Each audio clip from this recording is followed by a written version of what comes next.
Acotación. Se entiende por acotación la especificación detallada de las medidas reales de una pieza o figura en el dibujo que las representa. Generalmente se especifica en el cuadro de referencias en qué unidades se está acotando. Estas pueden ser centímetros, milímetros, pulgadas, etc. Elementos de la acotación.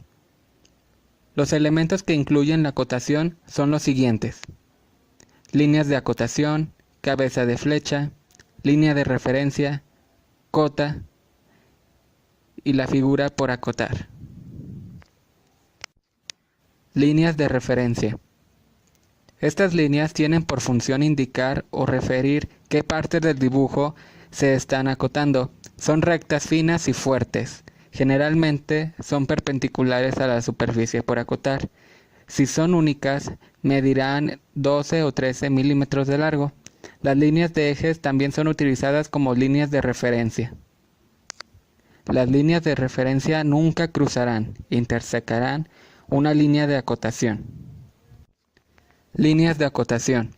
Son rectas finas y fuertes, en cuyos extremos van cabezas de flecha. Su función es determinar las dimensiones de cada una de las partes de la figura u objetos dibujados.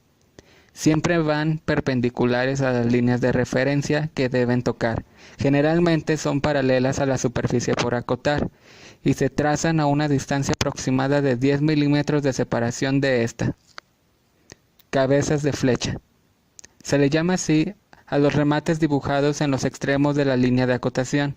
Se recomienda que las cabezas de flecha no sean llenas, sino en forma de ángulo agudo. En algunas actividades, arquitectura, ingeniería civil, a las cabezas de flecha se les dibuja como puntos, cabezas llenas, trazos cortos y otras formas más. Las cabezas se dibujan siempre con direcciones opuestas. Cota. Se llama cota al número o cifra que indica las unidades, centímetros, milímetros, etc., en que está medido el objeto dibujado.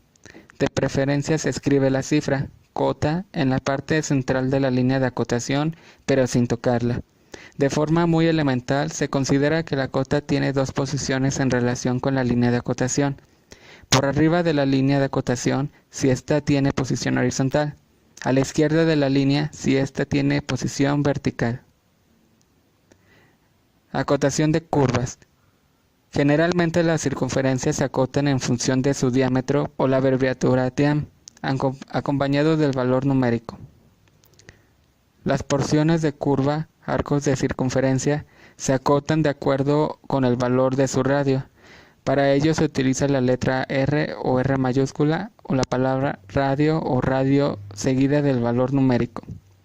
En este caso, la línea de acotación se compone de dos partes.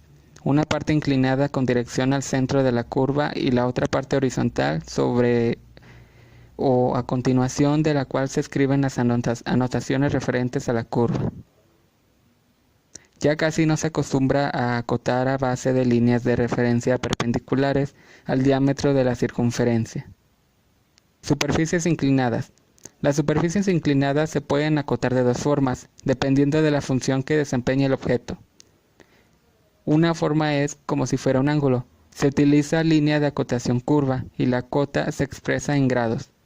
Y la otra forma es mediante cotas de posición. Se les llama cotas de posición porque ubican la posición de los extremos del detalle inclinado. Es muy importante esto. Hay que emplear solamente el número de cotas necesarios. Acotar en donde el detalle sea más claro.